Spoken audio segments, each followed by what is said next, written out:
광야에 외친 자의 소리를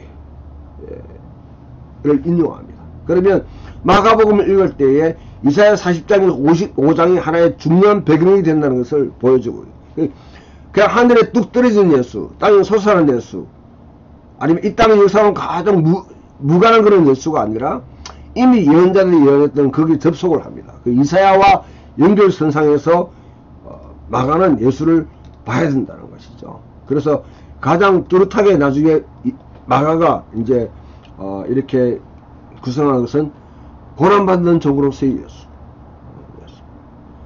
그리고 복음의 시작이다 했을 때 그 아르케라는 단어, 아르케라는 이 단어는 새로운 창조를 이야기해요. 새로운 창조. 새로운 창조가 시작됐다. 하나님의 아들 예수 그리스도를 통해서 복음이 전파됨으로 말하며 새로운 창조가 시작됐다. 그것을 이야기했다면. 마태는 보면 여러분 족보를 갖다가 쭉 구성하고 있습니다. 족보. 들어가자마자 다윗과 아브라함의 후손들의 세계 족보를 이야기합니다. 족보를 이야기하는 이유가 뭡니까? 그냥 예수가 뭐 소위 말하면 여러분 뭐 아담의 몇 대 손 아니면 다윗의 몇 대 손 뭐 그걸 이야기하려고 하는 것이 아니라 마태 족보의 가장 핵심은 유배입니다.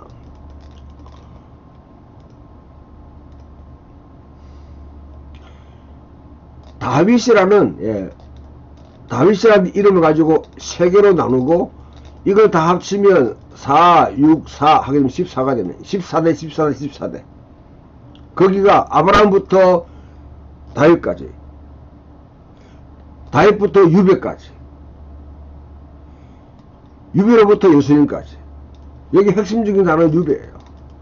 그러면 여러분 마태는 유배로부터 귀환하고 이스라엘 역사에 유배로부터 귀환하고 하나님의 절정적인 행동하신 이스라엘 역사의 절정적인 부분, 그 부분에 지금 예수님이 서 있다 하는 것을 이 족보 한 개로 이야기하는 것이죠.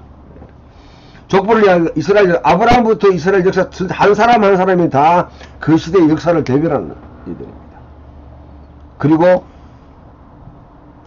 일곱 번째 앞에 이 단어 명시된 것은 7 곱하기 6입니다. 6. 42세대가 됐지만은 예수님의 그 다음 세대, 예수님을 통해서 새로운 세대가 지금 시작된다.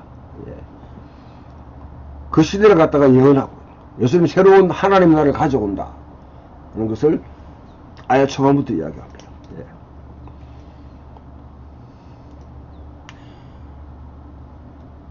궁극적으로 마태가 나중에 표현하고 있는 예수는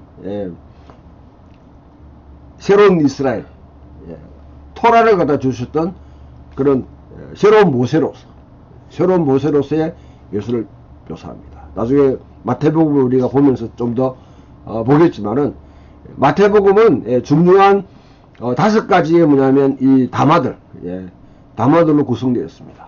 디스코스. 그것은 모세 오경을 갖다가 이렇게 생각나게 만들고, 사상수에서 내가 율법을 폐하러 온 것이 아니라 율법을 완성하러 왔다. 토라를 완성하러 왔다. 옛사람은 너에게 말하였지만 나는 너에게 이르노니. 새롭게 뭐냐 6개의 반절을 통해서 모세에 대한 해석에 대한 분명한 여러분 차이점. 모세 오경 자체를 폐지한 것이 아니라 모세 오경을 해석해 왔던 역사에 대해서 새롭게 예수님의 세대에 맞게끔 하나님의 나라가 도래했다. 예수님 통해 그 시대에 비추어서 토라를 재해석해 나가는 것이죠. 산상순과 같은 이런 내용들이 결코 구약과 특히 여러분 이 모세오경과 분리된 것이 아니라 그것을 재해석하는 것이다. 하나님이 모세오경은 하나님의 백성 이스라엘이 이스라엘 되는 것을 우리에게 말하고 있단 말이죠. 그러면 이것도 예수님이 가져왔던 하나님의 나라, 하나님 나라 안에서 진정한 이스라엘 되는 것이 무엇인지 우리에게 말해주고 있다. 그 이스라엘은 세상과 분명히 구별된 것입니다. 그 다음 요한복음은 잘 아는 태초의 말씀이 계신다. 이 말씀이 하나님 계시니 이 말씀은 하나님이시라. 그것은 태초라는 말, 아르케라는 단어가 또 등장하죠. 아르케. 예. 이것은 창세기를 염두에 두는 것이죠. 이 말씀으로 모든 만물이 지음받았다는 것이죠. 그 요한은 창세기로 들어가 새로운 창조, 새로운 창세기를 예수를 통해서 이루어진 새로운 여러분 창세기, 새로운 창세기를 지금 제시하고 있다. 그렇게 볼 수 있습니다. 그 다음에 누가행전, 누가복음과 사도행전을 한 권의 책으로 우리가 봐야 되는데요. 누가는 물론 1장 1절 4절에 하나의 성을 우리가 제시합니다만은, 성은 자기 역사가로서의 자기가 어떻게 이것을 묘사하고 있는지, 마치 여러분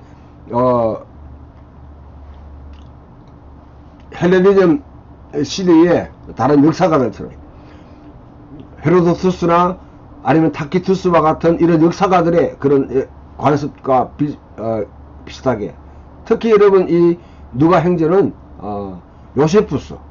요세푸스의 유대 고대사나 유대 전쟁사를 묘사하는 방법과 거의 비슷합니다.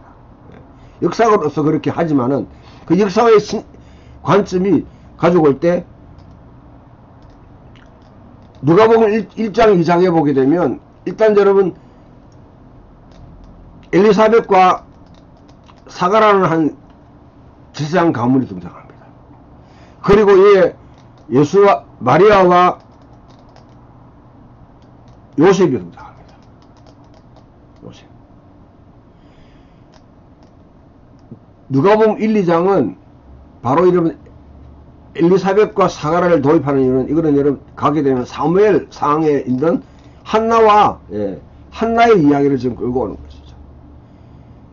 1, 2장에 있는 여러분 그 마리아 창가라든지 그 다음에 스가라의 그런 축복송이라든지 이런 4개의 찬송시가 있는데, 그 찬송시들은 사무엘 1, 2장에 있는 이 한나의 기도, 한나의 찬양을 지금 완전 재해석해 가지고 표현하고 있는 것입니다. 그러면 이제 여기서 우리가 딱 감지할 수 있는 게 뭡니까?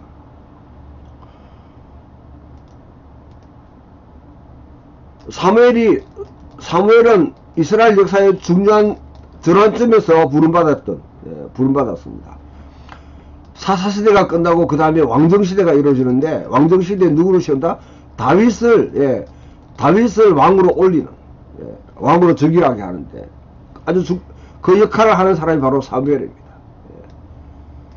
바로 그와 같이 사무엘과 같이 세례요한도 앞에 유배 생활로부터 이제 들어와서 진정한 이스라엘의 왕이 되는, 예수 그리스도를 소개하고 야훼가 시온으로 돌아오는 그 길을 예비하는 자로서 세례요한이 자리매김한다. 누가복음 1, 2장은 바로 그것을 얘기합니다. 자, 이와 같이 우리가 보게 되면 마가, 마태, 요한, 누가 네 복음서 동일하게 다 그냥 여러분 그냥 예수라는 사람에 대한 초상화를 그리고 있는 것이 아니라는 것이죠. 이런 게 분명히 차이점이 뭐냐면, 우리가 여러분 보게 되면, 제가 한편으로 도울 김영옥의 그런 예수에 대한 해석, 한편으로 JYP 박진영이 하는 예수와 분명히 차이점이, 복음서에 대한 이해와 차이점이라는 것이죠. 도울은 너무 역사적인 이런 비평을 해서 이 복음서 기자들의 증언 자체에 대한 신뢰를 하지 않아요. 그리고 도리어 큐라는 하나의 가상의 문헌 속에 그게 도마복음으로 보고, 도마복음의 영지주의 복음을 갖다가 가지고 그와 같이 풀이합니다. 영지주의는 결국은 여러분 이게 말시온주의로 빠져서, 구약의 하나님은 이건 악한 하나님이에요. 창조주 하나님은 악한, 이스라엘의 하나님은 부족한 하나님. 그래서 리디머, 구속자가 필요하다는 것이죠. 그런 하나님을 신뢰하고 있는 것이고, 한편으로 여러분 JYP는 이런 구약과의 관계는 전혀 자기가 그냥 느끼는 대로, 깨달은 대로, 감이 오는 대로, 역사적인 뿌리는 전혀 없이 그냥 여러분 자기가 감동받은 대로 그냥 그와 같이 성경을 풀고 있는 것이고, 역사적인 뿌리 자체가 없어요. 그러면 누구라든지 여러분 그런 이야기에 대해서는 환상이다, 지어냈다, 아니면 여러분 그렇게 하니까 결국 다른 사람들이 자파해서 말하기를 기독교가 민중의 아편이다 하는 말.